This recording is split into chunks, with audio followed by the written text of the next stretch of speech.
সালামু আলাইকুম। সবাই কেমন আছেন? আজকে আপনাদেরকে একটা জিনিস দেখাই। দেখেন, চলেন একটা জিনিস দেখাই। দেখেন, আমাদের দেশে হাঙ্গর মাছ কেন খায় না? দেখেন, হাঙ্গর মাছ থেকে সরাসরি বাচ্চা বাইর হয়, আর আমাদের দেশে এই কারণে হাঙ্গর মাছ খায় না। আর আরব কান্ট্রিগুলোতে সবাই হাঙ্গর মাছ খায়, তারা এটারে গ্যারগুল বলে আর কি, তারা সবাই খায়। দেখেন কাটতেছে কত সুন্দর করে, প্রত্যেকটার পেট থেকে বাচ্চা বাইরে দিছে, এক একটার পেটে বাচ্চা 3টা 4টা করে।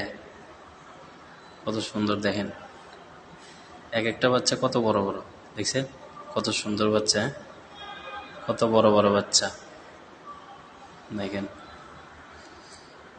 এই ফার্স্ট আমি দেখলাম যে মাছে বাচ্চা দিতেছে। অহরহর মাছে ডিম দেয়, পরে বাচ্চা দেয়, ওই ডিম থেকে বাচ্চা ফুটে আর কি। আর এখন দেখলাম যে সরাসরি বাচ্চা দিতেছে মাছে, এই ফার্স্ট। এই কারণে একটু ভিডিও করলাম, আপনাদেরকে দেখার সুযোগ করে দিলাম। দেখেন কয়টা বাচ্চা দিয়েছে, দেখেন 1টা 2টা 3টা 4টা 5টা 6টা বাচ্চা দিয়েছে, দেখছেন।